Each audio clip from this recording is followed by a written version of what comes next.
Bom dia. Espero que sabemos que tem, primeiramente, quantas pessoas conectadas agora? 14. Por que só 14? Ou somos 14 mesmo? Dia 30, somos 19. Tem pelo menos 5 pessoas que não estão conectadas. Conectem logo. Bem, espero que demos alguma olhada no homework, que era resolver os exercícios de certos capítulos de uns certos livros e também começar a trabalhar no nosso primeiro módulo, que seria implementar os booleanos. Não tinha absolutamente nada desafiador lá, exceto uma coisa que Douglas percebeu, que eu pedi algo que não deveria ter pedido. Mas tirando isso, espero que a gente conseguiu, quem tentou, conseguiu implementar seus próprios booleanos. Obviamente a gente não vai usar esses booleanos, a gente vai usar os booleanos da Haskell mesmo. E quando a gente vai implementar nossos próprios naturais, a gente não vai ter esse problema de conflito, porque pelo padrão, no prelude da Haskell não é definido nada, então a gente não vai ter problema nenhum a implementar os naturais. Isso vai dar bastante trabalho para vocês, porque tem muita coisa legal para fazer nos naturais. Agora, eu desenhei essa disciplina para ser cursável até para pessoas de primeiro semestre, vamos dizer, e percebi que talvez eu fui rápido demais, eu caí demais, rapidamente demais nos naturais, que quem não pagou o FMC1, o FMC2 ou não tinha contato com essas coisas, talvez ficou um pouco perdido. Então eu vou fazer um pouco vou respirar um pouco e a gente vai ver um pouco uns tipos, primeiramente mais simples, não tão complicados talvez como os naturais. Para quem entender os naturais, ele nem está entendendo o que eu estou falando, porque os naturais são uma coisa muito simples. Mas seria bem entendível se a gente ficou meio perdido, como que a gente definiu mesmo os naturais com essa só uma linha de aquele data blá blá que a gente introduziu o tipo. Então, gostaria de começar com uns exercícios lá básicos de tipos, mas antes de ir lá, quero lembrar para todos algo da primeira aula, e talvez faz sentido ligar a luz agora. Ok, vamos acordar. Que era sobre o lambda cálculo. Espero que lembramos o que significa, se eu escrever em matemática, essa coisinha aqui, o que ela representa mesmo. Ok? Uma função que a alma dessa função parece ser a alma da entidade. Por que eu estou falando isso? Porque se eu não sei, por exemplo, a matemática, eu posso considerar essa função aqui de um certo A para um certo B, onde o B seria um superconjunto de A. Faz sentido isso que eu estou dizendo? Por exemplo, talvez o A vai ter os números 1, 2, 3 e o B pode ter os números 1, 2, 3, 4. Eu não tenho o direito de chamar essa coisa de identidade, porque a identidade sempre tem o mesmo domínio, o mesmo condomínio. Mas a alma dela, ela comporta da mesma maneira que a identidade comporta. No final das contas, a lambda xx, a única coisa que ela faz é pegar esse cabo aqui de entrada, estender aqui para sair a mesma coisa que entrou, tá? E seria legal entender também o que significa quando a gente fala que f é igual a g. O que significa igualdade entre duas funções. Então a primeira restrição que a gente vai ter é que elas têm o mesmo tipo. Então a f vai ser de A para B e a g tem que ser de A para B também. Isso não é sempre assumido em matemática, depende da religião. Mas para a gente aqui, porque a gente está trabalhando bastante com tipos, está trabalhando com Haskell, a gente vai entender que as duas funções são iguais. A primeira coisa que precisa verificar é que os domínios são iguais, os codomínios são iguais, e a segunda é que elas comportam da mesma maneira, ou seja, não consigo observar, é importante entender isso, nenhuma diferença se meu único interface que eu tenho para comunicar com essa máquina é botando valores aqui e ver o que vai sair para cá. Então, isso talvez é meio estranho, isso é chamado igualdade extensional.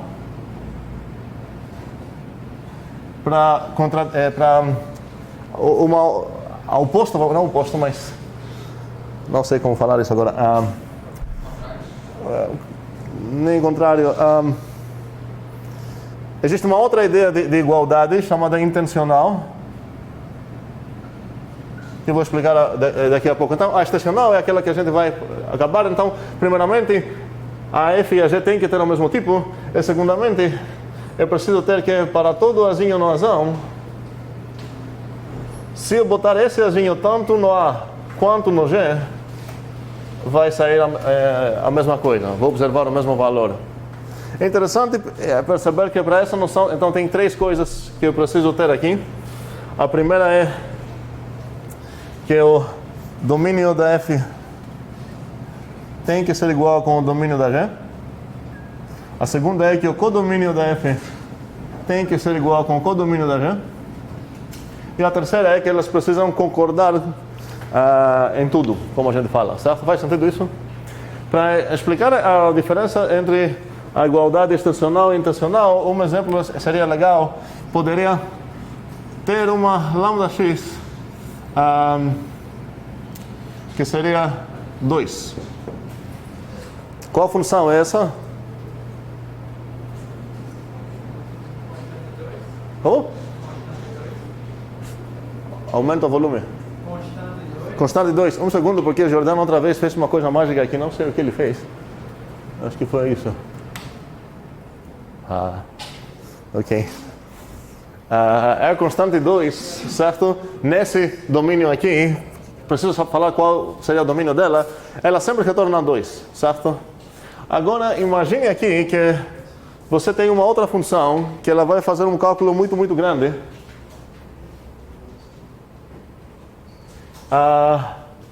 Por exemplo, ela talvez vai ser uma função que vai retornar o primeiro primo que ela vai encontrar, certo? A partir do 0. Ela começa com 0, testa o 0 não é primo, joga fora. Testa o 1, o 1 não é primo, joga fora. Chegou no 2, o 2 é primo, então ela vai retornar o 2. Faz sentido o que eu estou dizendo? Estamos todos distraídos, ninguém tem nem aí para isso. Galera, isso é importante para entender o que está acontecendo.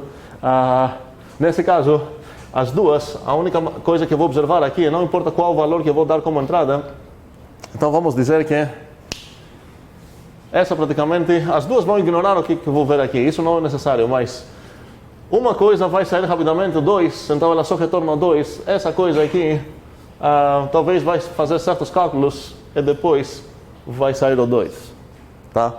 Não consideramos que é uma observação, nem que essa demorou, que alguém poderia falar, mas tem uma diferença porque ela saiu imediatamente 2, ela demorou aqui demais.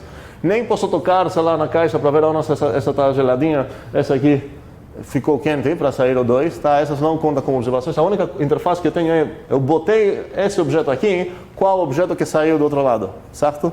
E em programação, em geral, a maioria das vezes na matemática a gente trabalha com funções totais. Isso está dizendo que cada coisa para ser chamada função, Douglas, cada coisa para ter o direito de ser chamada função, ela para Douglas. Eu sei que você conhece a coisa, mas tem galera aqui que não conhece a coisa. Então, cada vez, agora me perdi. Douglas, continua para mim. Esse vai ser teu castigo. O que eu estava dizendo mesmo? Alguém poderia ajudar? Karim? Como? Sim, ok, obrigado. Em matemática, a maioria das vezes, a gente considera que para ter o direito de ser chamada função, você precisa ser total, no sentido de, não importa qual bichinho eu vou escolher aqui no teu domínio, você tem a obrigação de produzir um valor no teu codomínio. Quando não temos essa obrigação, chamamos de funções parciais. E como o padrão em matemática é ser totais e a exceção é parciais, a gente decora a palavra função com esse adjetivo parcial para falar, opa, peraí, essas são funções parciais. Mas aqui, acontece tanto ter funções parciais, então em Haskell, quando a gente fala função, a gente considera que essa coisa tem o direito de não retornar nada. Pode cair num loop infinito, sei lá, ficar esquentando a nossa caixinha e não vai retornar nada. Mas, nesse caso, se eu tenho como falar que, olha, essa coisa aqui vai cair, nunca vai sair aqui, vai cair num cálculo para sempre, mas aqui eu vou ver uma coisa, então já posso falar que essas duas são diferentes. Agora, isso é se eu realmente consigo argumentar, eu sei o código dela, porque se eu não tenho nada, se essas são caixas pretas mesmo, aqui saiu 2, aqui eu botei um argumento e fico esperando, não posso falar, são diferentes porque o comportamento é diferente. Por quê? Alguém?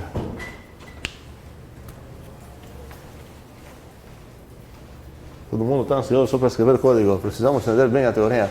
A disciplina tem os dois lados, precisamos entender os dois.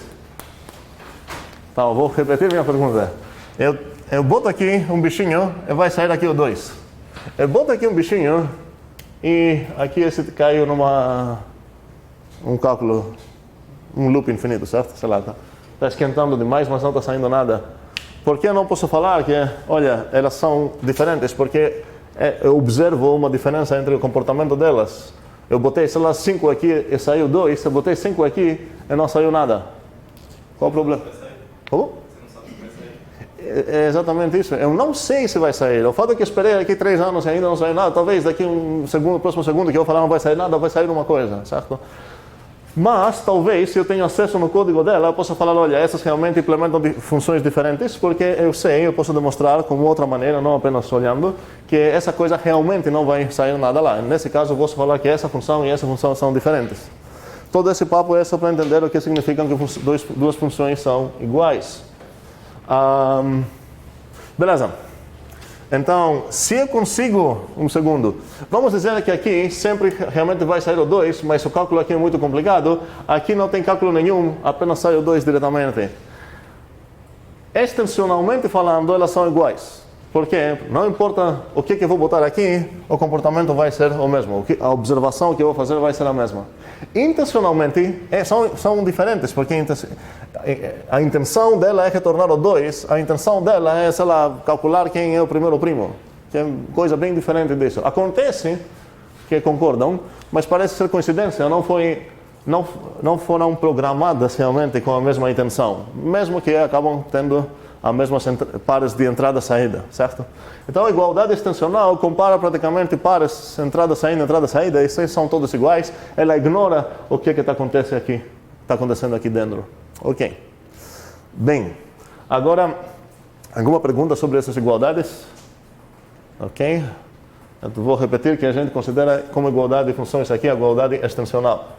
Em programação, muitas vezes, obviamente, não faz sentido falar eu só me importo com a igualdade extensional, porque nos importa, por exemplo, a implementação de uma certa função pode ter um algoritmo bem mais rápido, um algoritmo bem lento, então, na verdade, não se importa se vai sair um segundo uma coisa ou outra, mas nesse momento naquele momento a gente vai querer comparar os algoritmos mesmo, não as próprias funções que os algoritmos implementam. Como funções, vamos considerar iguais com essa ideia de igualdade extensional. Bem, agora a pergunta para ver o que estamos entendendo. Lembramos então a notação de lambda. Espero que entendamos que se eu perguntar qual função é essa, a maioria de vocês vai cair nessa armadilha, vai querer falar qual é a função, mas ela não vai começar a ser função se eu não falar o domínio com o domínio dela. Então poderia, só para falar um pouco com termos de Haskell, poderia considerar ela de inteiros para inteiros. E como comporta essa? Vamos lembrar a notação de lambda cálculo. Isso seria aquela função que recebendo, agora vai ser o x aqui, retorna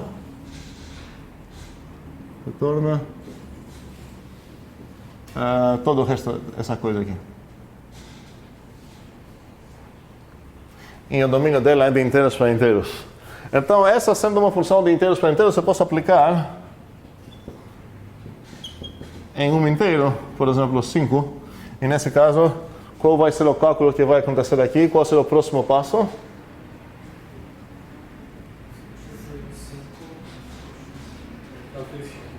Como?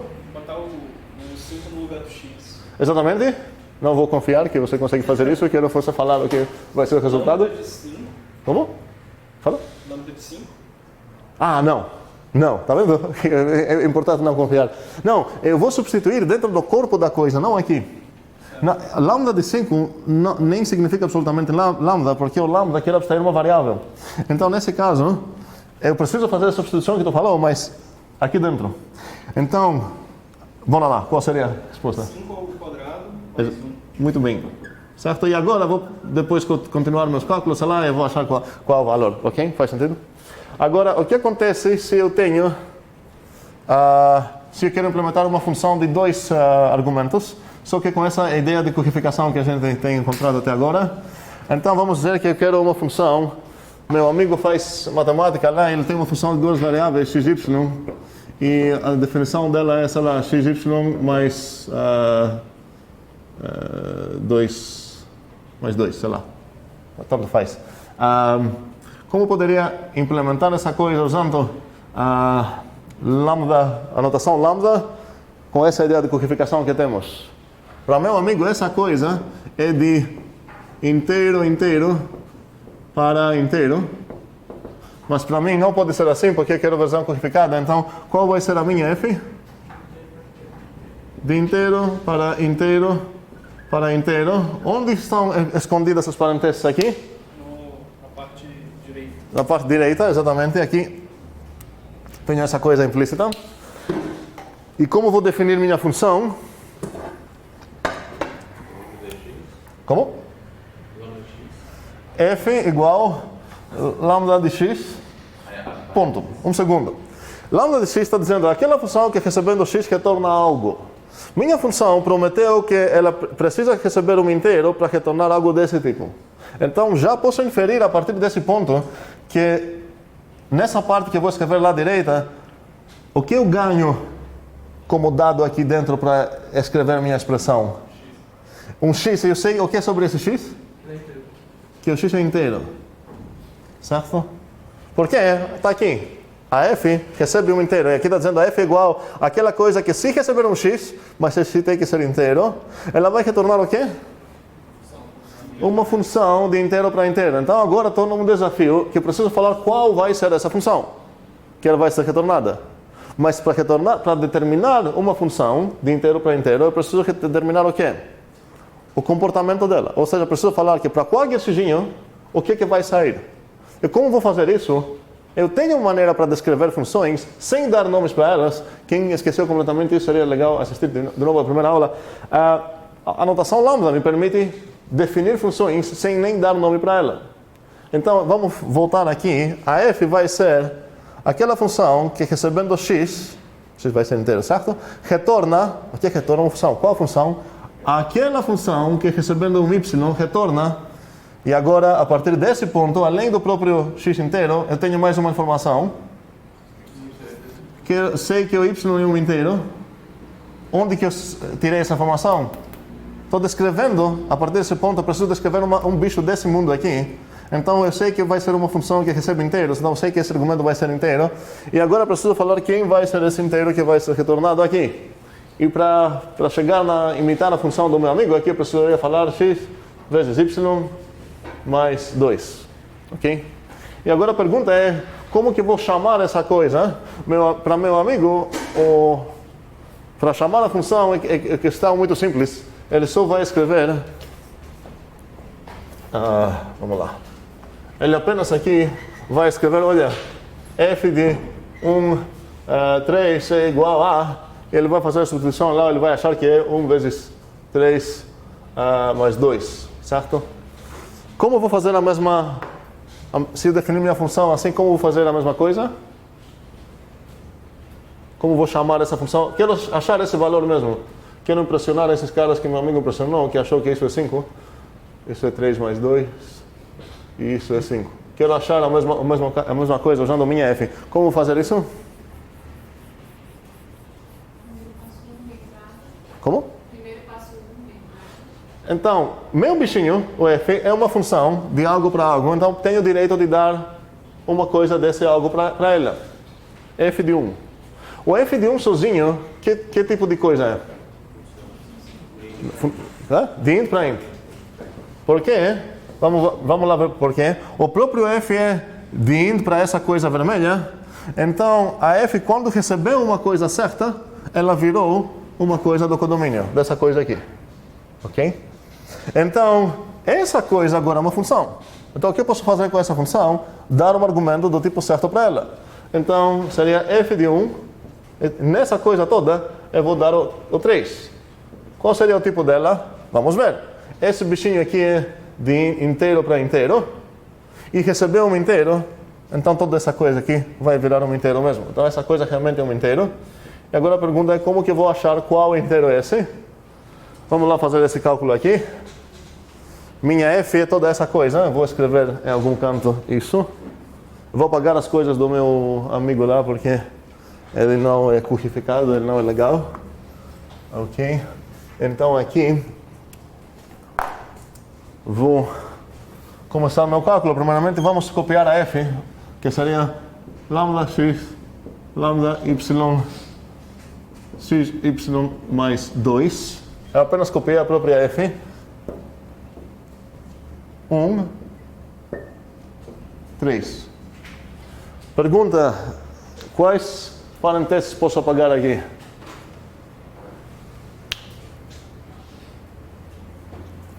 Alguém?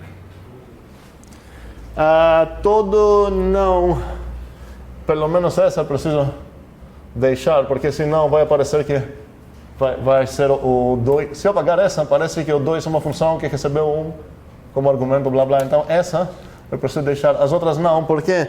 Porque a aplicação de função, que é denotada por apenas um espaço, associa na esquerda. Então, se eu não botar nada, isso já é implícito aqui. Ela associa na esquerda e essa associa na direita exatamente para casar uma com outra e me permitir escrever tanto isso sem parênteses quanto isso sem parênteses também. Então, vamos lá. O que vai acontecer agora? Onde que eu posso focar aqui para fazer um cálculo? Toda essa pergunta. Oh? Como? Quero saber sublinhar o que é exatamente.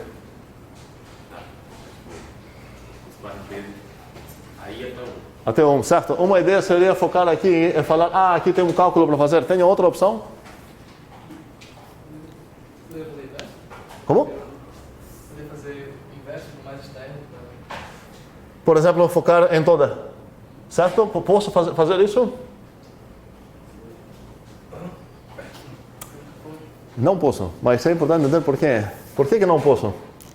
Para ter um cálculo, eu preciso ter essa ideia. Lambda x de coisinha é tudo isso aplicado num argumento. Sei lá, u. Certo? Agora, eu não tenho isso. Por quê? Como? SU? Não, SU seria o 3, certo? Desse 1. Desse 1, certo, exatamente. Então, toda essa coisa aqui sublinhada não tem a forma lambda x de coisa, tem a forma de coisa aplicada em coisa, coisa aplicada em coisa. Se eu quero descrever que tipo de termo é esse aqui, seria uma aplicação de uma coisa em outra coisa. Não seria uma abstração, como a gente chama os termos de lambda, que aqui eles começam com lambda. E para ter cálculo para fazer, eu preciso ter uma aplicação onde o primeiro bichinho é um lambda e o segundo é qualquer coisa. Não importa o que vai ser o segundo. Mas aqui, se eu considerar que quero focar aqui, beleza, o segundo argumento é qualquer coisa, o 3 é qualquer coisa, mas o primeiro argumento aqui, toda essa coisa, não é um lambda, pelo menos não ainda. Não sei se ele vai ser um lambda ou não. Por enquanto, eu só posso falar que ele é uma aplicação de um lambda para um termo. Então, realmente, eu só consigo focar aqui. E se eu focar aqui, qual vai ser o próximo passo que eu vou fazer? Primeiramente, é importante entender essa ideia. Eu vou copiar o resto. Tá? E agora é só substituir isso por isso. E qual a maneira que eu faço essa computação? Adalto? Não, como é? Arnaldo. A maneira que Arnaldo falou antes esse lambda xzinho vai pegar o argumento dele e dentro no corpo do meu lambda vou substituir todos os xzinhos por 1, certo? Como vai ficar essa coisa toda? Lambda de x. Nem lambda de 1, nem lambda de x. Por quê? Eu estou pegando esse lambda x, quero ver o corpo dele, que é isso, e onde eu vou encontrar qualquer x que está lá de bobeira livre, eu vou precisar substituir com 1. Lambda de y. Seria lambda y. 1 vezes y mais 2. Agora concordo. Entendemos o que aconteceu aqui? Sim. Você entendeu mesmo? Você respondeu, mas queria saber o resto da galera se entendeu o que aconteceu aqui. Vamos lembrar o que significa isso. Aquela função que, se ela receber uma coisa, vai retornar aquela função que, se receber y, retorna aquela coisa que a primeira pegou, multiplicada com essa coisa que essa pegou, mais 2. Mas essa já foi chamada com 1, pegou 1, então retornou o quê? Aquela função que, recebendo y, multiplica esse y por 1 e soma 2. E agora, posso focar aqui? Por quê? Porque agora realmente é uma aplicação de um lambda para um bichinho qualquer. E agora qual vai ser o resultado aqui? 1 vezes 3. mais 2, eu vou chegar no mesmo resultado que meu amigo tinha chegado antes. Bem, se parece meio estranho isso, faz sentido porque não temos praticado ainda como funcionam esses cálculos no lambda. Um detalhe para tomar cuidado aqui é o que acontece se eu tivesse aqui lambda x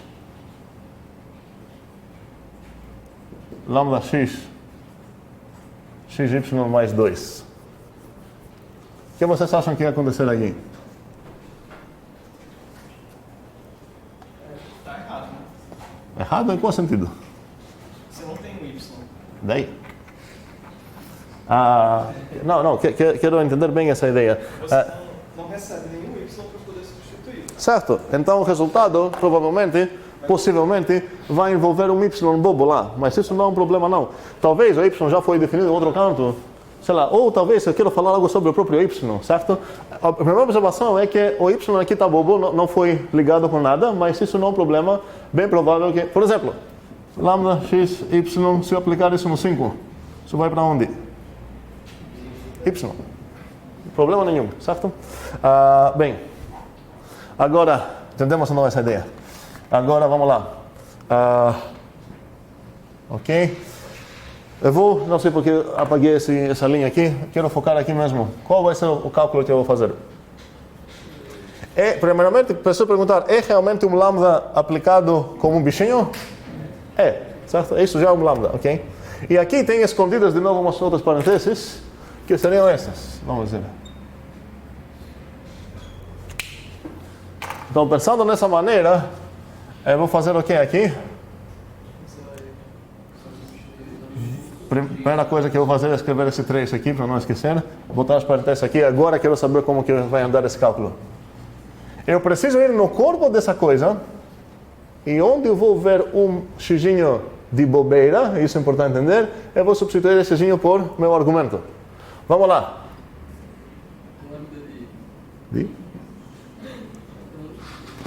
Ok, com certeza não pode ser lambda de qualquer coisa que não é variável. Lambda de 1 não significa nada, certo? Então não faria sentido nem tentar isso. Aqui seria lambda de x mesmo. E agora tem um pequeno problema. Por quê? Porque qual vai ser a próxima coisa que eu vou escrever aqui? X ou 1? Essa é a pergunta. X. Quem acha que aqui deveria ser 1? 1. Tem pelo menos 1, certo?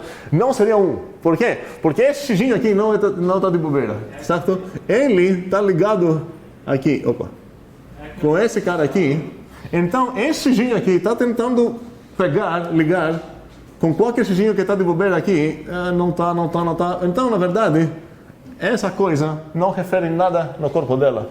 Então, aqui seria lambda de x ponto xy mais 2. É tudo isso.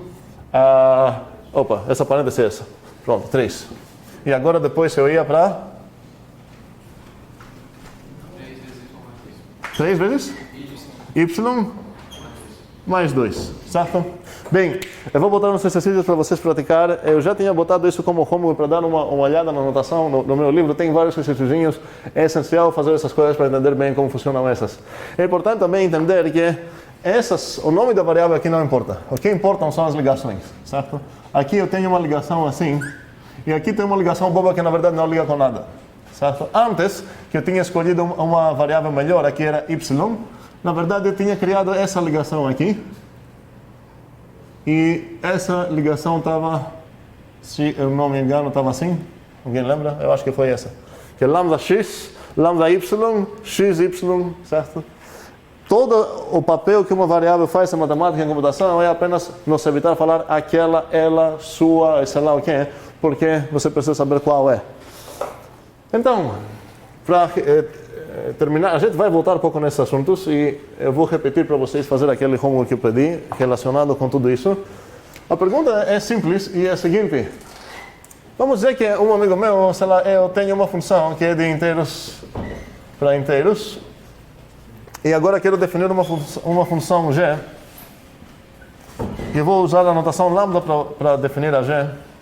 É aquela função que recebendo x retorna o fx. aqui é importante falar uma convenção de escrita de sintaxe, onde que ficam as parênteses escondidas. Porque eu poderia denotar isso assim, parsear isso assim, ou eu poderia pensar que ele é assim. Qual das duas vocês acham que seria a certa aqui? Essa é a convenção mesmo.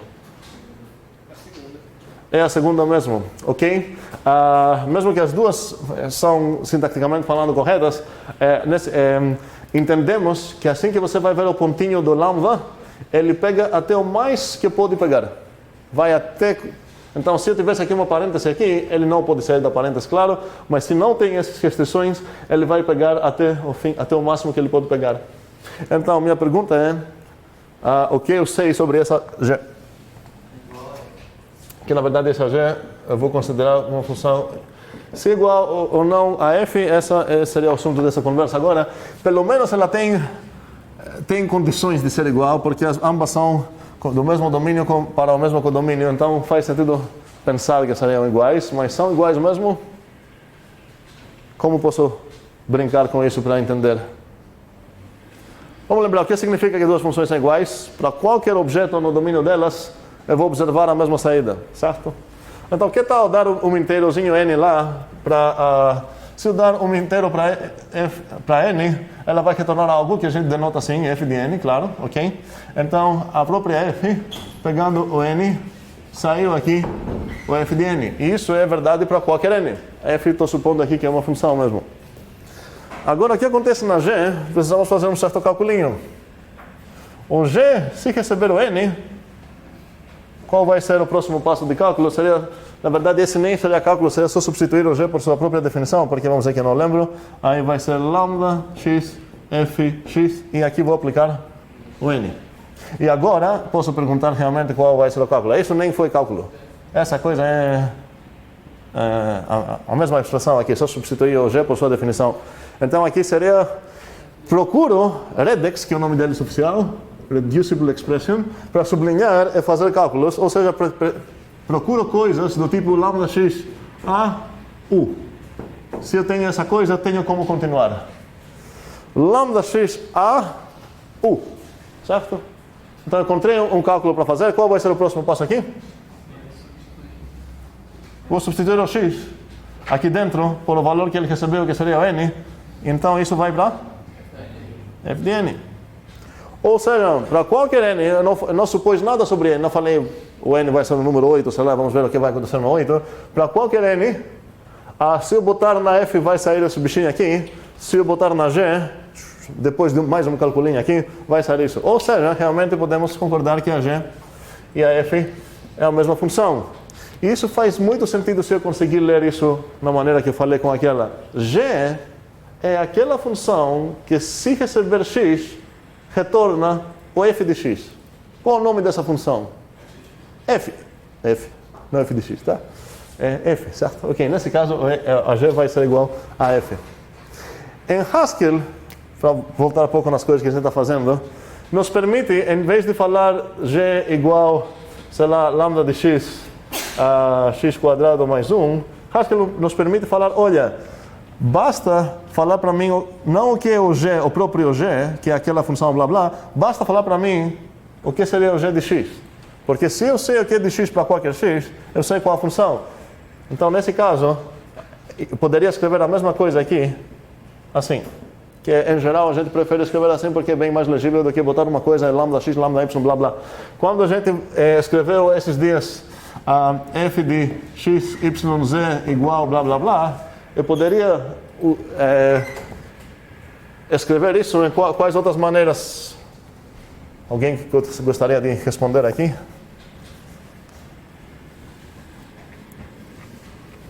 Ninguém? Como?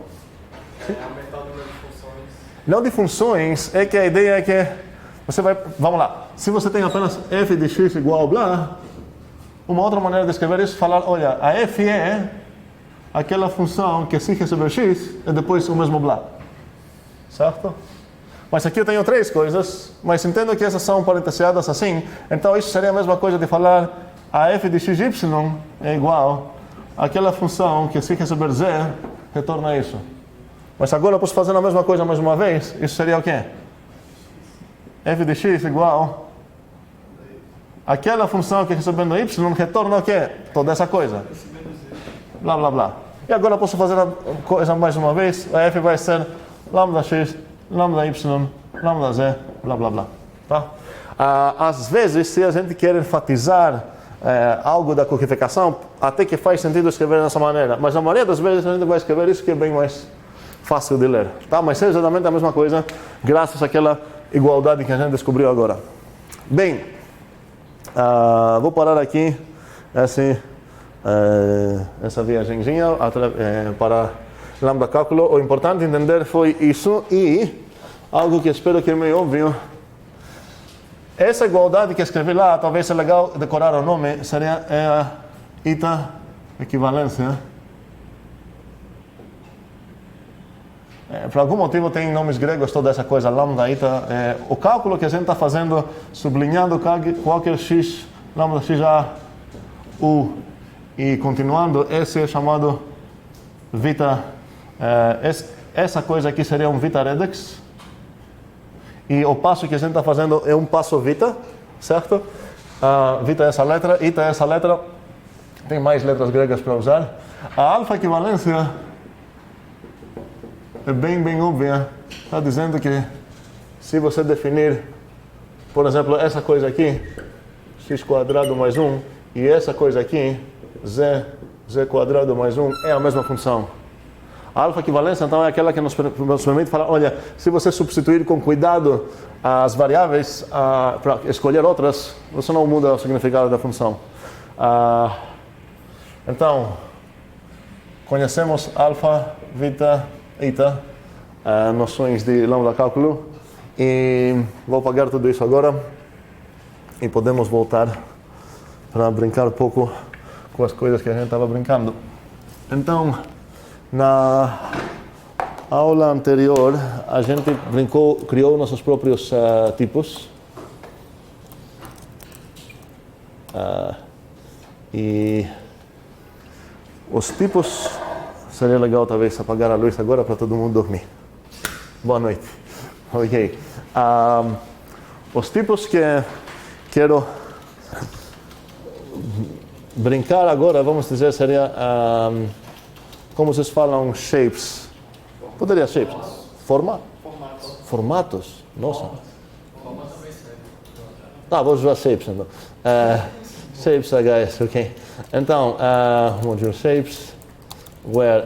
Eu quero definir aqui um novo tipo que vai ter umas funçãozinhas que vão ter a ver com formas ou formatos. Não tinha conceitos aqui. Então, a primeira coisa que eu vou querer falar é qual vai ser esse tipo que eu vou introduzir aqui. Não vamos considerar muitos shapes. Vamos ser, sei lá, poderia ser um circle, poderia ser um square, na verdade triangle talvez, triangle. Ou vamos esquecer o triangle, square e rectangle. Ok. E eu vou fazer aqui meu amado deriving para o show e o ec, certo? E nada mais. Nesse caso, eu criei, espero que todos estamos sincronizados. Eu tenho um novo tipo. Eu posso perguntar qual é o tipo do rectangle. É um shape. Qual é o tipo do circle? É um shape, por aí vai. Qual o kind de shape seria o quê? Alguém acordado? Asterisco, obrigado. Ok, vamos editar agora. Voltar. Queria uma função que vai calcular a... Como é o nome disso? Surface? A área em português, não? Ok. A ideia então seria que ela vai pegar um shape e ela vai retornar, vamos dizer, um double, por enquanto. Certo? Agora, vamos começar com a maneira óbvia, área de x igual a undefined, certo?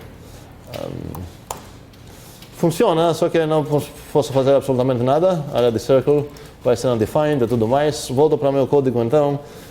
Talvez eu vou escolher fazer um pattern matching aqui nas possíveis opções que tem, os construtores que tem. Square, aqui seria o rectangle. E melhorei pouco, ou talvez até piorei, mas ainda não vou conseguir fazer nada. E isso faz sentido total, porque se olhar para o meu tipo, o shape, ele apenas carrega a informação de que tipo de... Tem algum problema?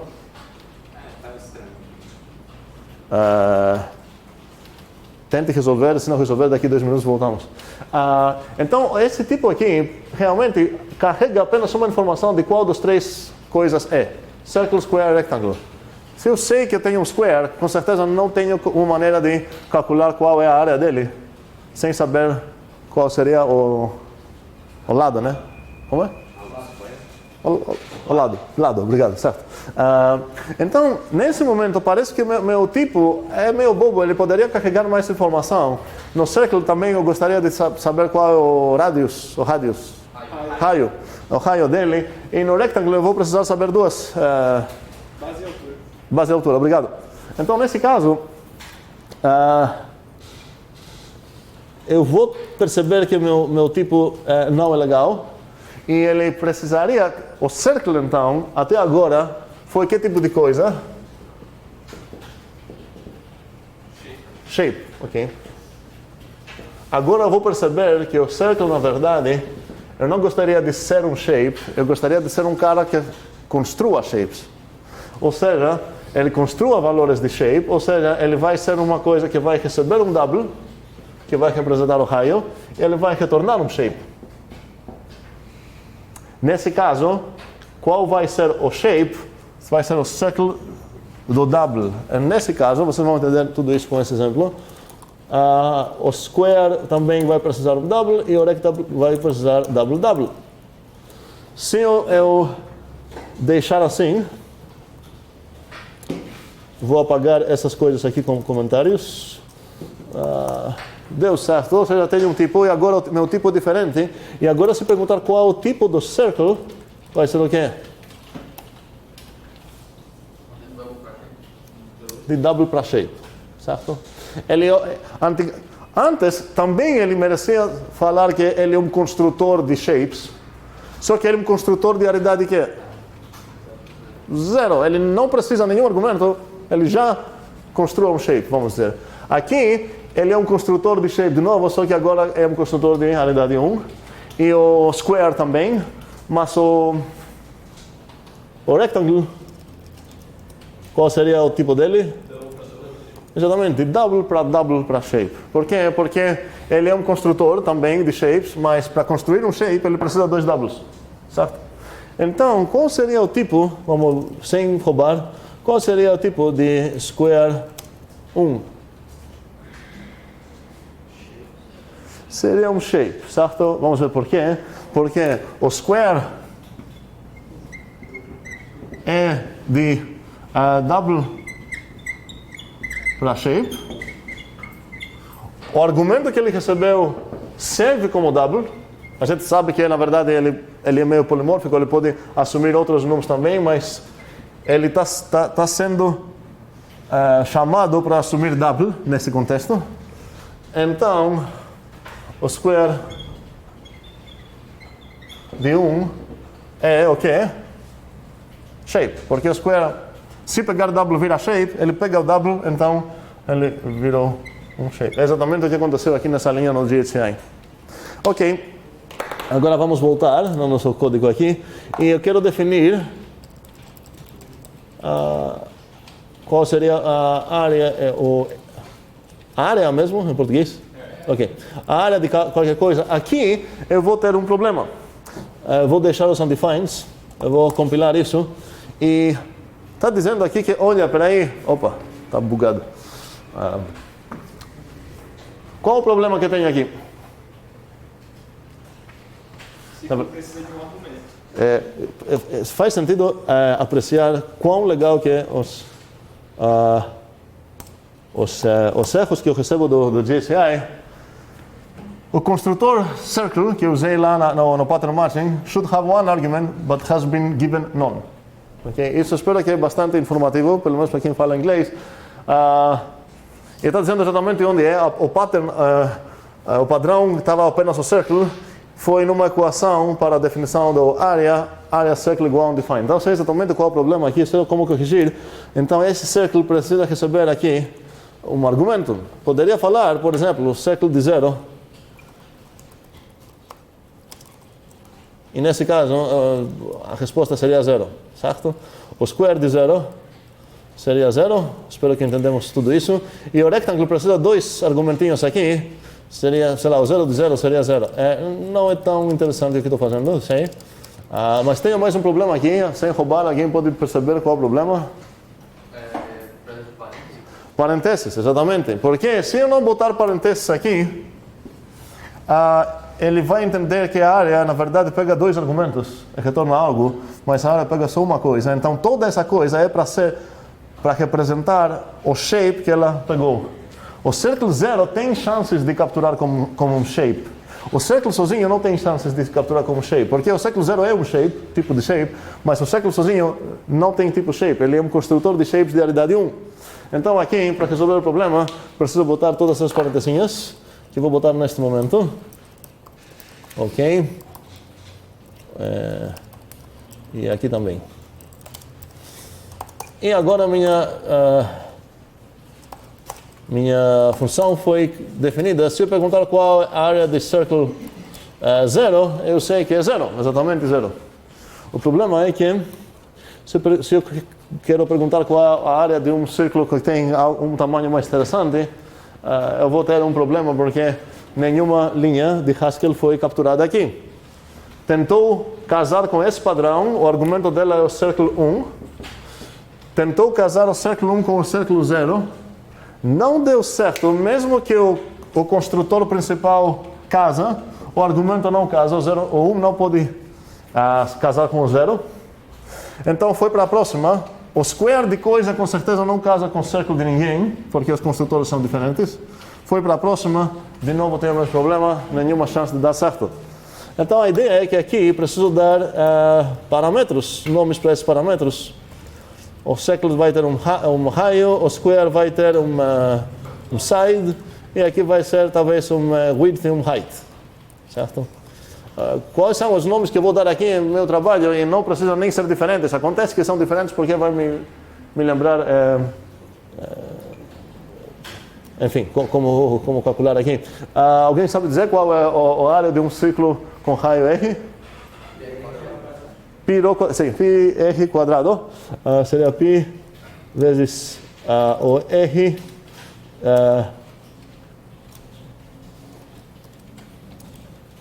ok?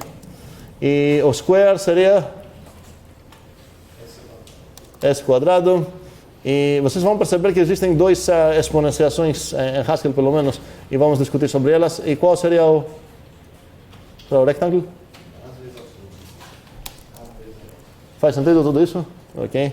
Então vamos ver aqui o que temos. O que eu quero calcular agora? Quero calcular a área do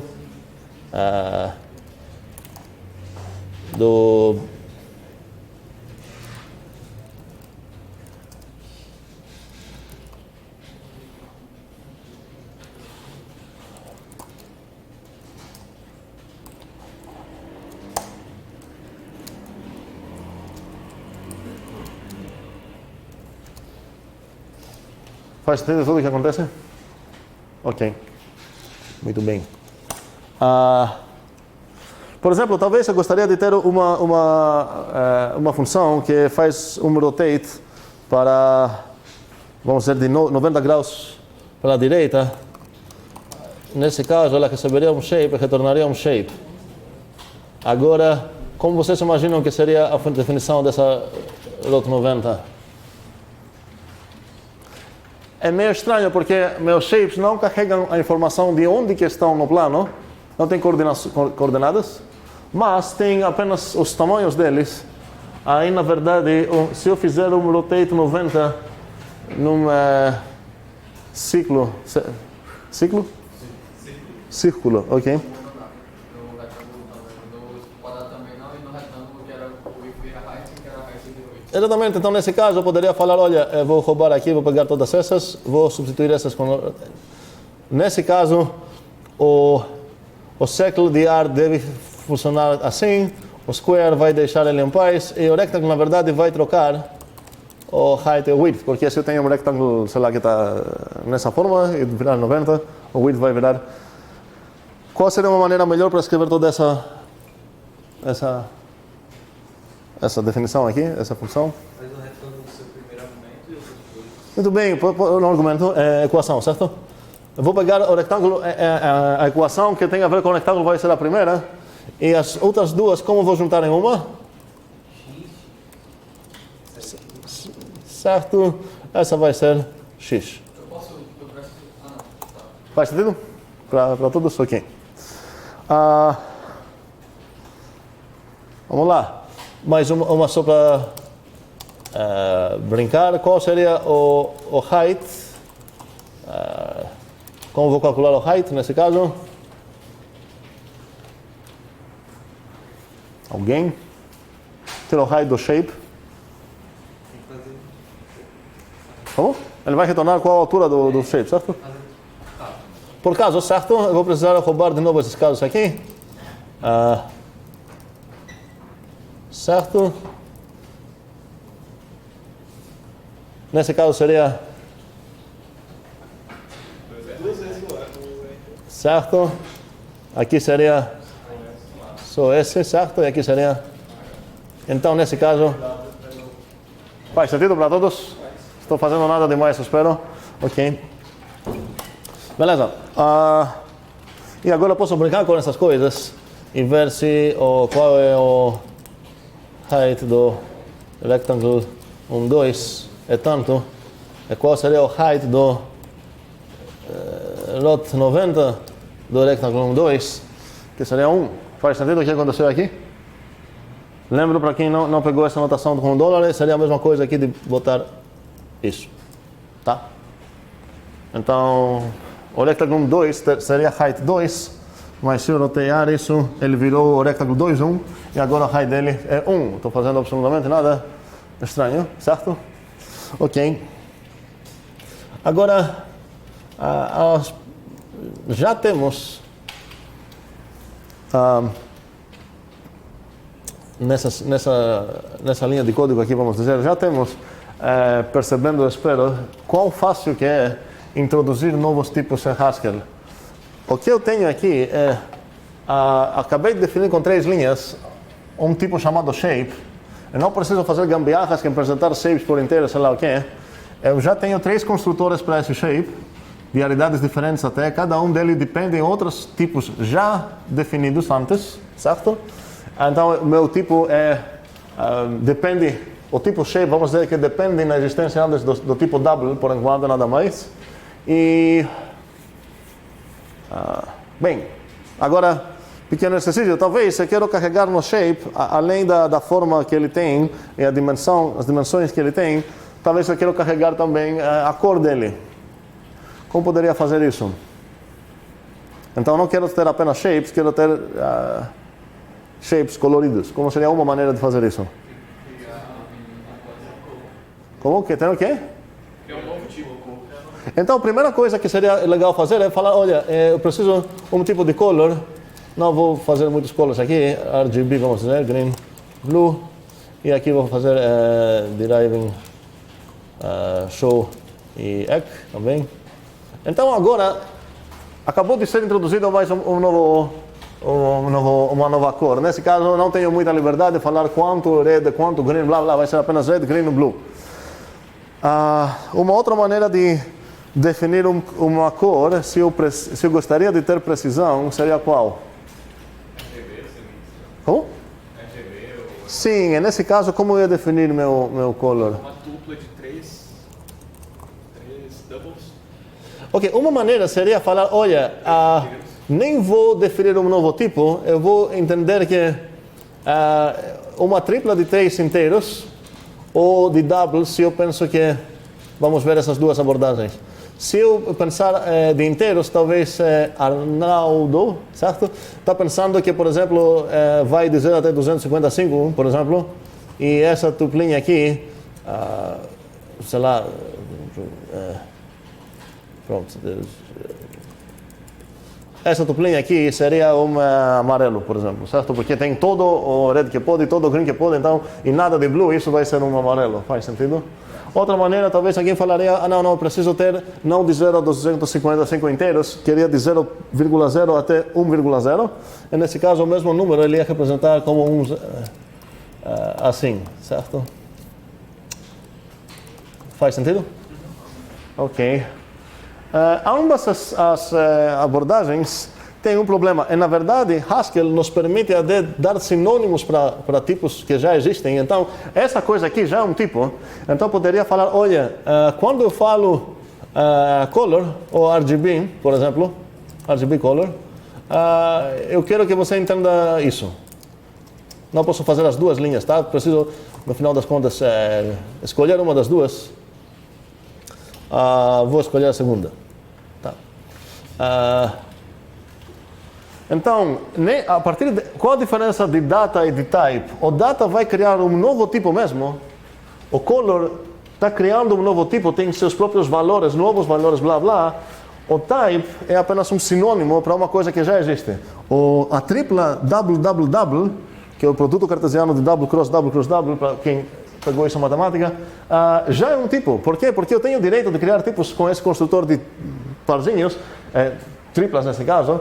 Então, essa coisa já existe antes na minha linha. E agora a pergunta é, qual o problema de usar isso nesse caso? Por que alguém preferiria criar um novo tipo do que usar um type sinônimo nesse caso? Porque com o type sinônimo você pode acessar ele sem dizer exatamente que ele está sendo o tipo que você quer. Seria o caso. Ele é como se fosse um alias. Como se fosse o quê?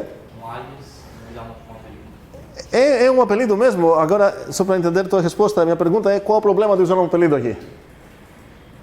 Poderia dar um exemplo, por exemplo, que seria melhor criar um novo tipo. Qual seria um problema possível se eu acabar usando muitos sinônimos dessa maneira? Eu posso atribuir uma coisa sem querer, por exemplo, que ele não vai fazer checagem do tipo. Muito bem. Vamos dizer que depois, por exemplo, eu tenho um novo tipo para 3D Point. Point 3D, certo? Qual seria a maneira mais padrão de representar um tipo de Point 3D? www, certo? Por exemplo. E agora o que acontece? Haskell não vai me proteger se eu, sem querer, em algum momento, botar um argumento que representa, na verdade, um ponto no espaço, tentar dar isso como argumento numa coisa que representa cores. E vai ter um certo desastre, certo? Nesse caso, faz sentido criar realmente um novo tipo, porque a partir que eu vou criar um novo tipo, então é importante entender que o sinônimo é apenas um sinônimo. Se você, para Haskell não faz diferença nenhuma se ela vai ver isso ou isso. E Haskell mesmo define o string nessa maneira. O string para Haskell é uma lista de caracteres. E faz sentido usar sinônimos em certos casos, mas a maioria das vezes é melhor você criar um próprio tipo. E a gente vai ver uma maneira especial para criar tipo quando ele tem apenas um construtor, que tem umas coisas bem legais, mas ainda a gente não está pronto para encontrar isso. Então, por enquanto, o que vamos fazer é criar o RGB Color como data, para realmente ser diferenciado, ser o próprio tipo dele. Como eu poderia... como continuaria nesse caso? Vou perceber aqui que o RGB Color depende em três coisas, em três doubles, na verdade. Então, imitando essa ideia de shape aqui, como poderia criar um novo tipo? Qual seria o lado direito nessa definição aqui?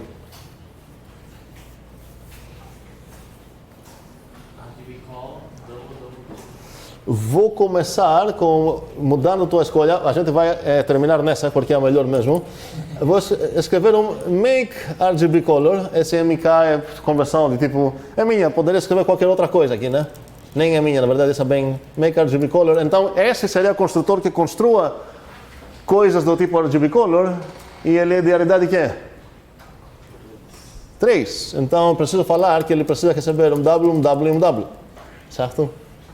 E se eu quero depois point 3D, eu poderia ter aqui um make point 3D e aqui de novo receber seus 3 argumentos. Faz sentido isso? Nesse momento, se eu vou apagar o A e o E aqui para ficar mais parecidos.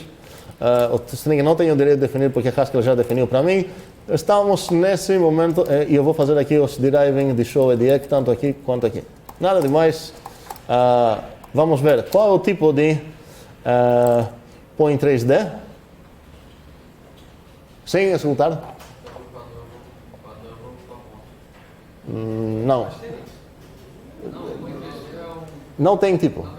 Por quê? Porque ele não mora no mundo dos valores, ele mora nas nuvens, certo? E nesse caso eu poderia perguntar qual é o kind dele, que ele já é um tipo, certo? Agora, o makePoint 3D mora realmente no mundo de baixo. E qual é o tipo dele? www, não para asterisco, para point 3D, certo? Se ele pegar 3 Ws, ele cria uma coisa de point 3D. Agora, alguém poderia falar, como o Gustavo falou, que tal tentar dar o mesmo nome tanto para o nome do tipo, quanto para o construtor dos valores dele. E podemos pensar que isso não vai dar certo, porque são duas coisas bem diferentes. Então não faz sentido representar coisas diferentes com o mesmo nome. Mas podemos, e na verdade ainda o mais comum em Haskell é ver esse tipo de coisa, em vez de botar o muku blá blá. Por quê? Porque não existe nenhuma chance de confundir as duas coisas, porque uma coisa mora aqui baixo, nesse caso o muku, sei lá, point 3D, mora aqui, e outro, o point 3D, mora aqui. Lembro para quem não estava aqui, que essa representa aqui o mundo dos tipos, e aqui o mundo dos data. Esse cara é um data constructor. Ele pega bichinhos e ele construa valores aqui. Esse cara é um tipo, certo? Então, não tem como confundir os dois pelo contexto. Eu já sei se estou esperando ver algum cara que mora aqui ou algum cara que mora aqui. Então, exatamente por isso, eu não tenho obrigação de escolher nomes diferentes para eles. Certo? Então, realmente o que a gente vai fazer é começar a usar o mesmo nome, tanto para o construtor dos valores quanto para o próprio nome do tipo.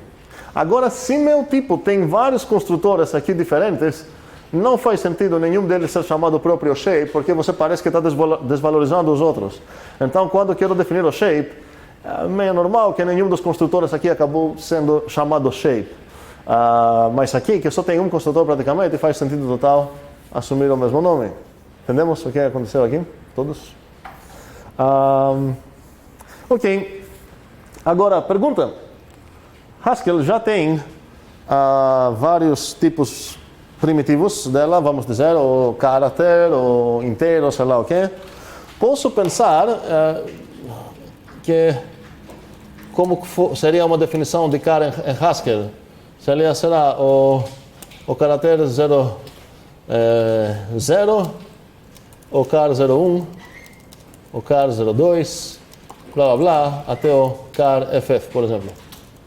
Certo? Vamos dizer que o caráter ocupa 250 e estou escrevendo com essa decimal. E posso imaginar, que não é o caso, que os inteiros são definidos de uma maneira infinita, de, sei lá, 0, menos 1, 1, menos 2, 2 e por aí vai, certo?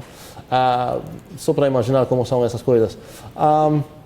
Mas Haskell também já tem certos construtores de tipos, e a gente já conheceu uns. Um deles foi esse, outro foi a própria setinha, que construa tipos de função, e outro foi esse e todos os irmãos e primos dele, certo? A gente já viu todos esses construtores de tipos.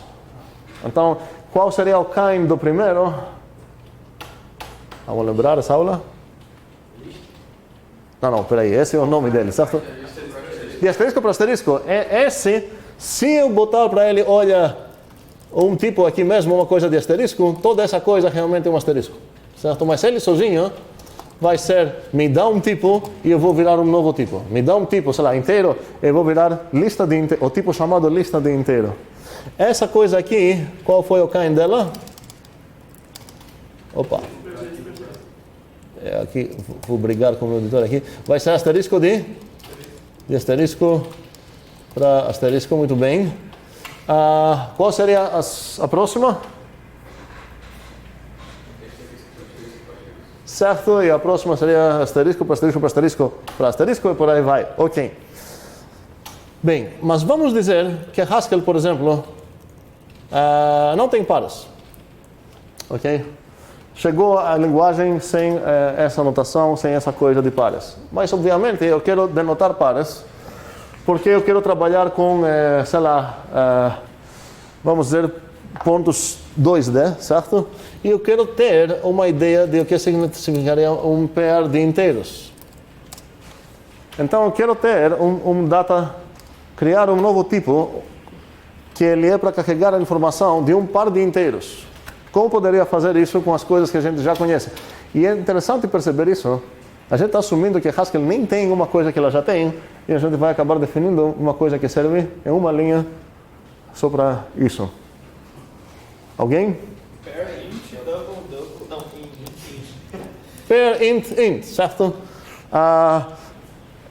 Na verdade, aqui seria melhor chamar isso pair int, certo? Ou se alguém ainda está confuso com isso, pode chamar o construtor por enquanto, é meio modo infantil. Make pair int, ele precisa de dois ints e ele vai virar um pair int. E se eu vou fazer aqui de novo o deriving show exec, e aqui, opa, escrevi algo errado aqui. Agora posso perguntar qual o tipo dessa coisa, e é um pair de inteiros, certo? E eu posso perguntar qual o tipo dessa coisa, qual seria o tipo dessa coisa?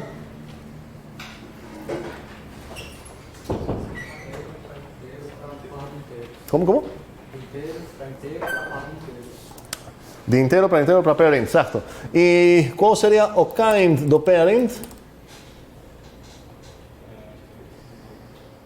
Sem roubar. Tem casta.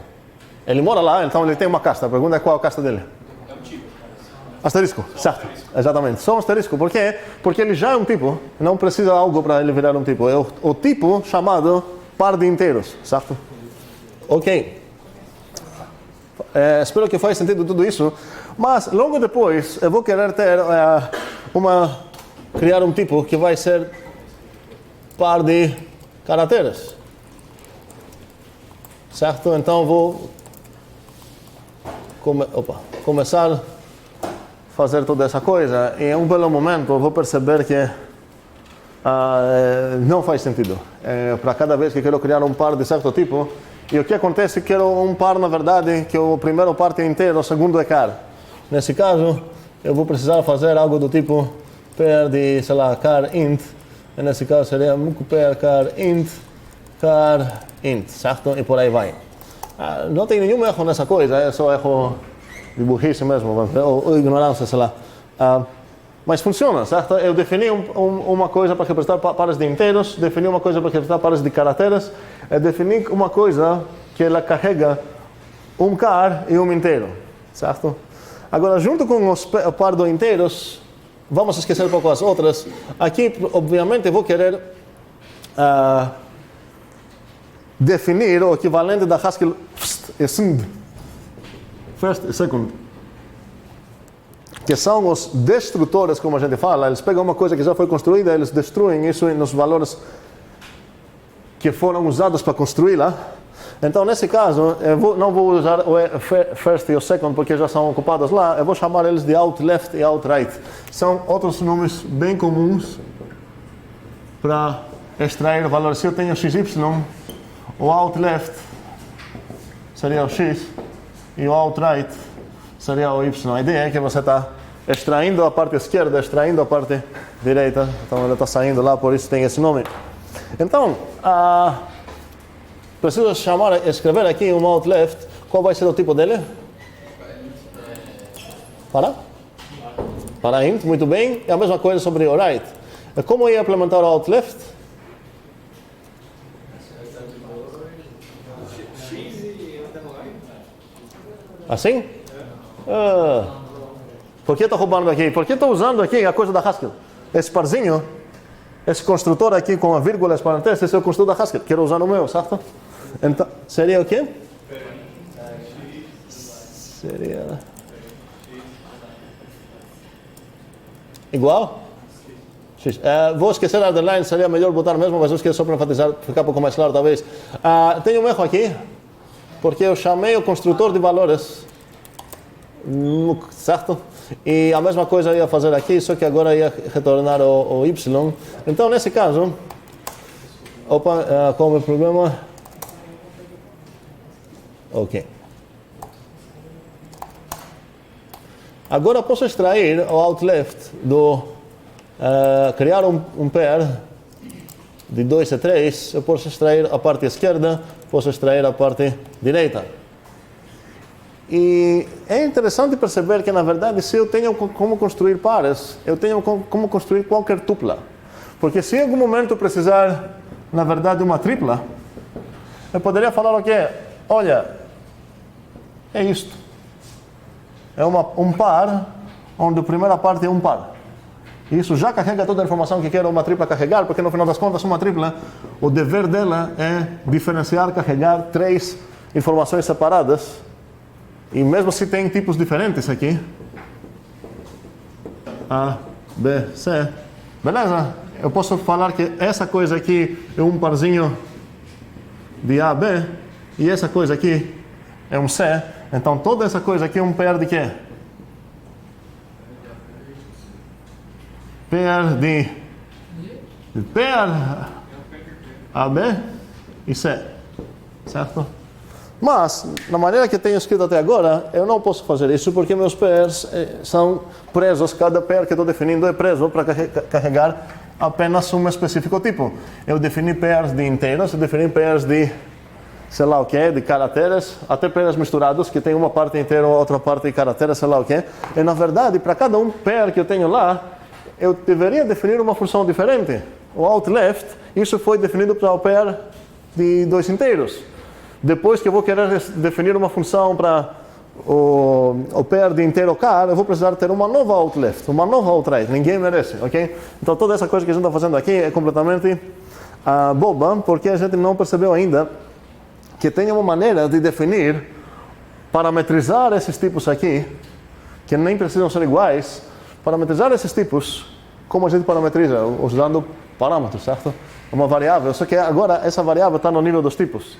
Então, em vez de falar, olha, vou definir o tipo parent, eu vou definir, olha, eu vou definir o tipo pair AB, e agora no lado direito eu tenho acesso no alfa e no beta. Que coisa representa o alfa? Um tipo, literalmente uma coisa que mora nas nuvens, e o beta também. Então, nesse caso, eu poderia falar make pair A, B. Deriving show ec. Agora vou ter um probleminha aqui. Vou deixar... E como vou mudar os out left e out right aqui? Os tipos são errados agora. Qual é o tipo certo de out left?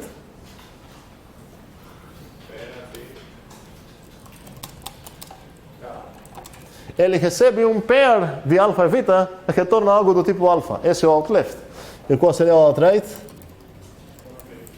Mesma coisa, só que retorna uma coisa do tipo B. Preciso corrigir os nomes aqui. E estou quase de boas, só que tenho um pequeno problema. Qual é o meu problema aqui? Ops. Além disso.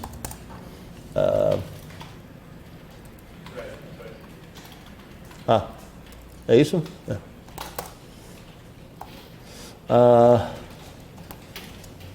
O que queria fazer aqui? Pair 2, 3. Não é pair, é muco pair, né? Eu já estou confundindo isso. Então, acho que chegou a hora para virar um pouco adulto e usar o mesmo nome, tá? Fica bem mais legível. Espero que não dá para confundir os dois pairs. Entendemos que esse pair aqui mora nas nuvens, esse pair aqui é mundano, mora nos valores, certo? E nesse caso,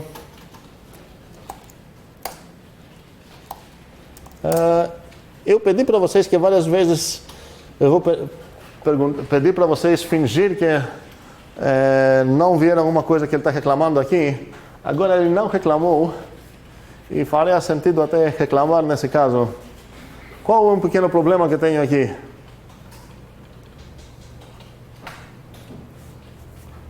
Aparentemente não é um problema, mas onde a gente poderia pensar que não daria certo?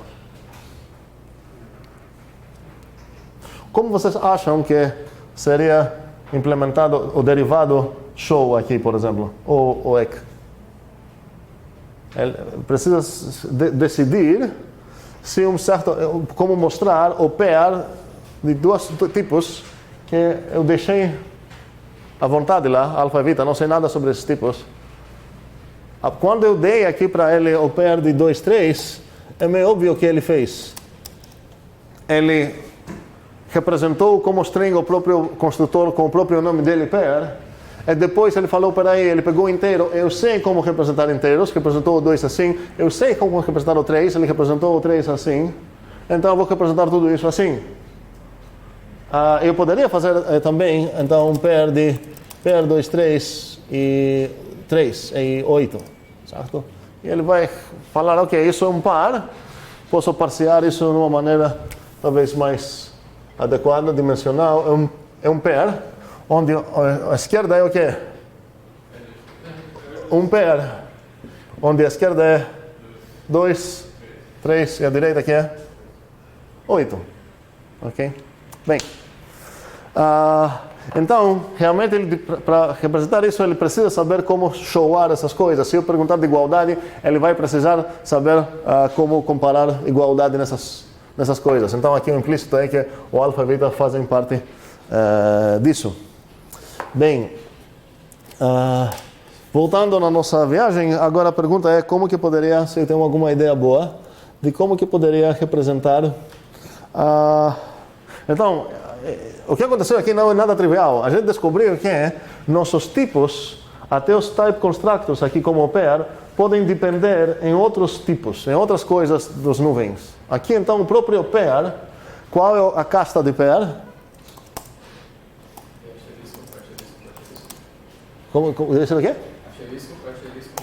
Muito bem.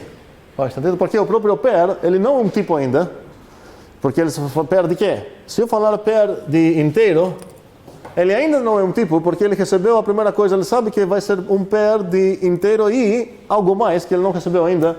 Nesse caso, ele está esperando mais uma coisa. Se eu botar aqui, sei lá, double, isso já virou um próprio tipo. É o tipo onde representa os pairs de inteiro e double, certo? Muito bem, perguntas?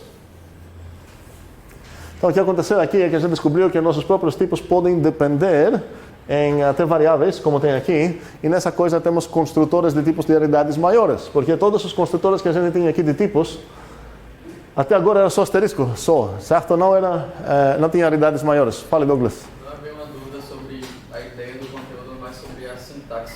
Por que eu tenho que colocar esse A e Bzinho, tipo, no data pair, AB igual para B? Essa aqui? Sim. Calma. É meio estranho para mim, porque, tipo, quando a gente estava definindo o sample, no shape, a gente só colocou as coisas depois. Certo, porque o shape, exatamente porque qual a casta de shape? O shape sozinho já é um asterisco. Essa coisa, se eu não botar essas duas coisas, eu botar apenas aqui uma igualdade, então o pair vai ser um asterisco também. O fato que botei aqui o alfa e beta é como Haskell sabe que o pair é para ser não asterisco, mas asterisco para asterisco para asterisco, porque está falando, olha, o data type mesmo não é o pair alfa beta vai acabar sendo o type. O pair sozinho não é um type. O pair junto com outros tipos que eu vou chamar de alfa o primeiro, beta o segundo, toda essa coisa é um type. Eu vou falar aqui quais são os possíveis valores desse type. Faz sentido? Ok. Mais, sim. Se eu quisesse dizer algum tipo específico para esse A e B, Como é que eu poderia... Não, nesse caso ele não depende. Seria como aqui. www. Não preciso ter isso como argumento. Se você já sabe que você vai mexer só com inteiros, isso não vai ser um argumento do type constructor. Isso já vai aparecer no lado direito, como apareceu. Faz sentido? Ok. Outras perguntas? Ok. E agora a pergunta é, se eu quero, e esse é o desafio difícil, se eu quero representar listas também. A gente já nos livrou, obviamente a gente vai usar essas coisas de Haskell, mas a gente viu quão fácil que é. Se Haskell não tivesse essa coisa, seria só essa linha. Eu já pronto tenho toda essa funcionalidade que ele tem, junto com o out-left e o out-right que a gente implementou, que seria o first e second da Haskell. O que acontece se Haskell não tem essa coisa?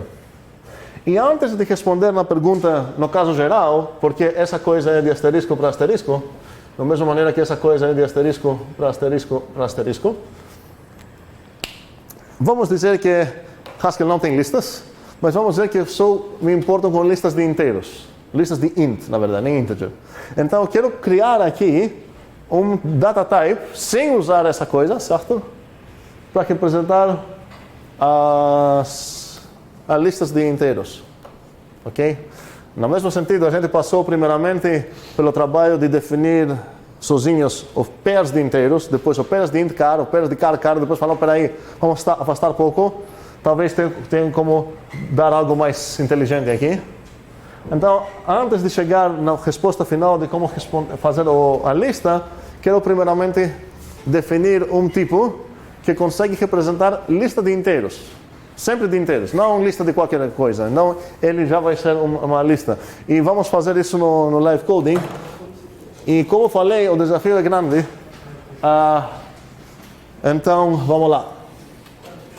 Um segundo.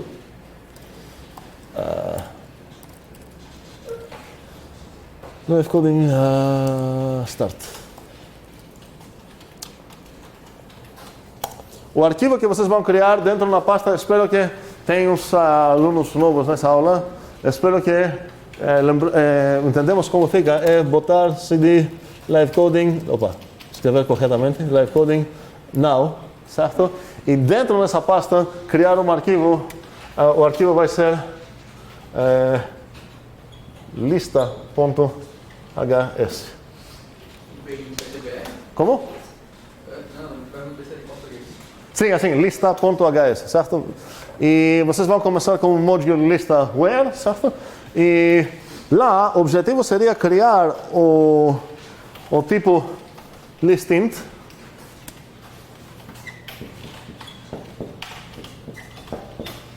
Certo?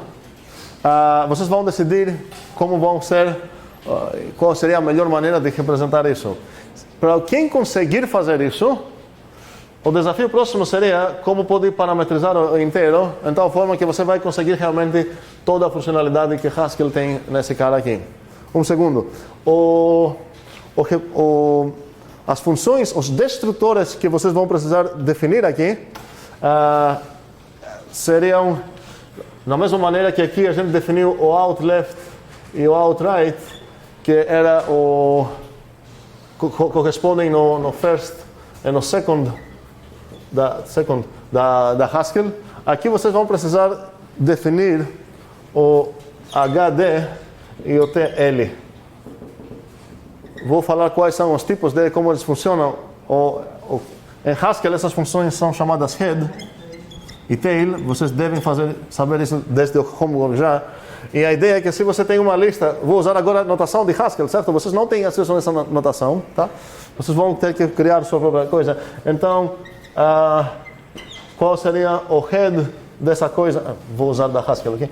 O head disso é o 1 e o tail disso é o 2, 3. E temos uns 10 minutos para pensar nisso. Eu falo, já tem perguntas por segundo.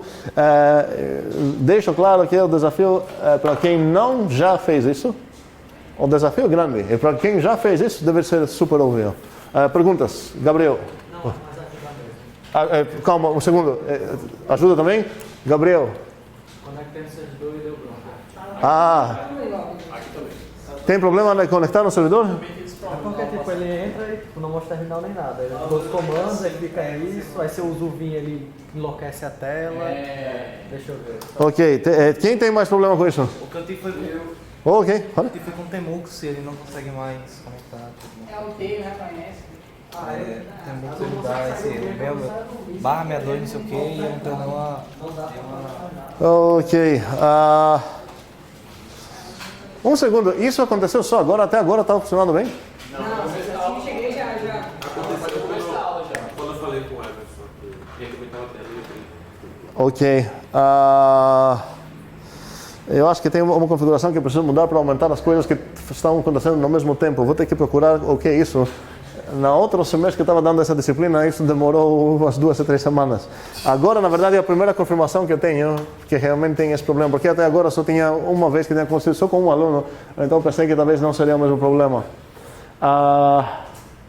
Seria legal, talvez, para quem está trabalhando já numa computador, ou dele ou do laboratório, seria legal criar esse arquivo, talvez, até eu resolver o problema, criar o arquivo na máquina localmente, certo? E depois apenas copiar, vou escrever qual seria o comando para copiar esse arquivo no lugar certo. Seria sp lista.hs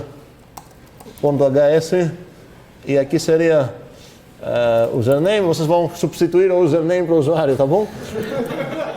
imd, ufqn, br, tudo isso. E são 2 pontinhos aqui sem espaço, cuidado, tá? Aqui, então o comando seria esse aqui. Aí.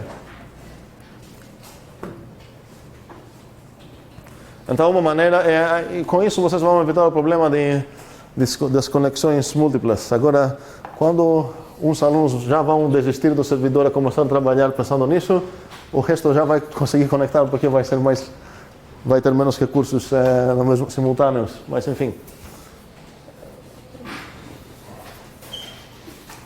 Então, com certeza, todo mundo vai conseguir mandar algo antes de terminar o... Se eu tentar fazer, sei lá, HD de uma lista vazia. Muito boa pergunta. O que acontece se se eu quero solicitar o head de uma lista vazia ou até o tail de uma lista vazia, certo? Porque as duas pressupõem que você tem pelo menos um elemento lá. E a ideia é que vocês, nesse caso, vocês vão ter que criar um erro. E eu vou falar como vocês podem fazer isso. Aqui você vai escrever qual o erro que você quer. Por exemplo, HD de empty igual erro, isso aí. Erro e depois o erro recebe um string, que seria a explicação qual o problema, certo? Então nesse caso ia para dar um erro, que a gente vai ver uma maneira bem melhor de resolver esse problema, mas por enquanto vai ser essa. Entendemos como funciona esse? O error bichinhos, pergunta para todos quem vai responder, quero ver mãos sem falar e sem roubar para ver o tipo, tá? Quem responder corretamente vai ganhar um pedaço de rapadura. Bem, qual seria o tipo de error? Eu não vou pegar. Como? Eu não vou pegar. Tá, mas... Eu acho que ele pega uma string e gera um side effect, né? Não sei, mas você perdeu a parte que eu falei que não é para responder, mas para... certo? Mas não é exatamente o que está acontecendo. Alguém tem ideias? Ninguém vai comer rapadura. Ele pega qualquer tipo, ele vira um string. Ele vai receber algum erro que aconteceu e devolver mais string. Com certeza ele recebe um string. Porque na sintaxe, quando você vai escrever error, depois você vai dar um string para ele. Então, já podemos adivinhar que o error, a primeira parte do tipo dele seria string, ou algo parecido, para o quê?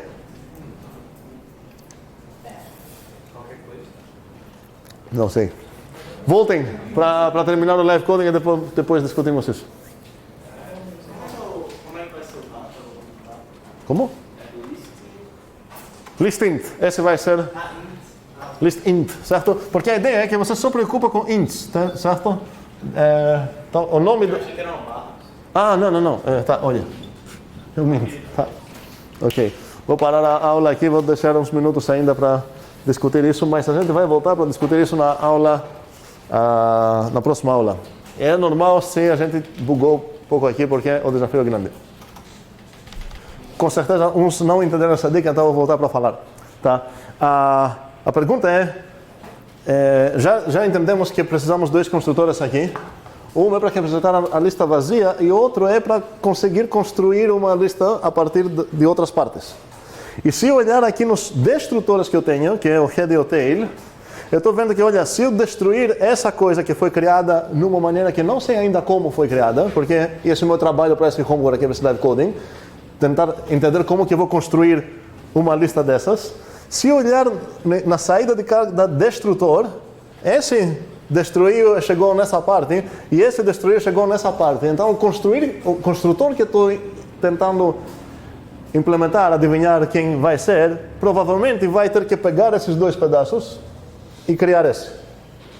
E isso vai me ajudar a saber quais vão ser os tipos dos argumentos e quais vão ser os argumentos que o meu construtor, o meu segundo construtor, vai precisar receber de tal forma para construir essa lista. O primeiro construtor vai ser empty, porque ele não precisa nada, então só basta escolher um nome para esse cara para criar a lista vazia, mas o outro vai precisar dessas 2 coisas. Outras dúvidas? Tem? Mas é questão de estética mesmo. De estética. Eu acho que já deu bom. Tipo, posso olhar o teu código? pode.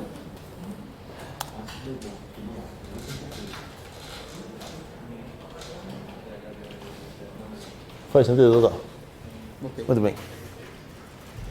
O nome Next só que não concordo, mas é só de estética mesmo. Bem, eu paro aqui mesmo agora. E não você colocaria? Não vou falar. Depois, fale. Não fale? Uma lista vazia deveria ser erro ou uma lista vazia? Ok? Hotel, qualquer um dos dois. Galera, qualquer um dos dois, se receber uma coisa vazia, vai ter que explodir por enquanto. Error, depois o nome do erro que você quer. Pode falar qualquer coisa lá.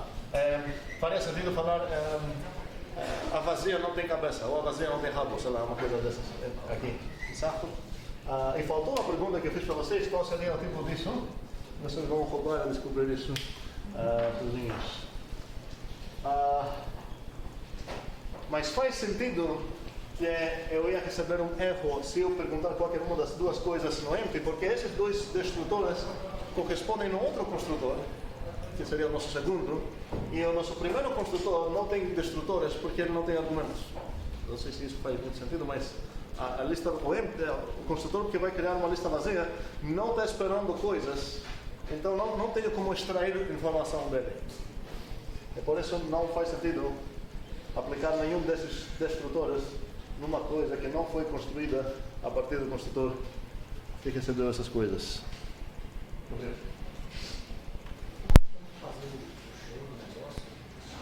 Não precisa, tá? Estou apenas avisando que não seria...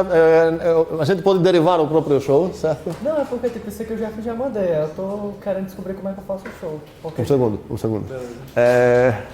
Vou parar aqui porque isso sai e... Então talvez agora está mudando mais. Então, para responder mais uma dúvida. Uns de vocês já perceberam que precisam realmente de 2 construtores. Um construtor nem vai precisar de argumentos. A pergunta é sobre o segundo construtor. Quantos argumentos ele precisa e que tipo de argumentos vão ser eles? Aqui. E para responder, se eu sei quais são os destrutores que correspondem aqui, aqui seriam 1, 2, 3. Então, Leo, se eu aplicar esse destrutor aqui, eu vou pegar essa coisa. Se eu aplicar outro destrutor aqui, eu vou pegar essa coisa, certo? Então, o construtor, para realmente construir essa coisa, faz sentido que ele vai precisar tanto isso quanto isso. Então, agora precisam perguntar que tipo de coisa é essa e que tipo de coisa é essa. E esses 2 caras que o meu construtor vai precisar para conseguir construir toda essa coisa. Faz sentido? Ok. Fale.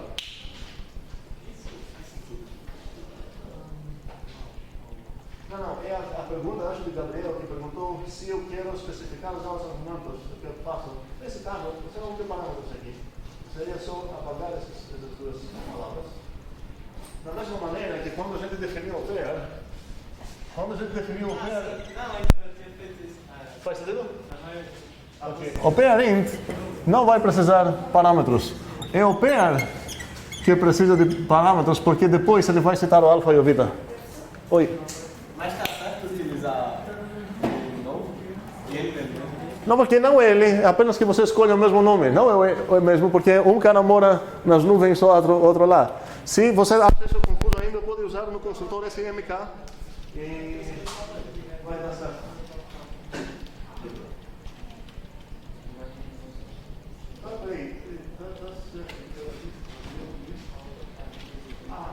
Vocês têm um problema aqui.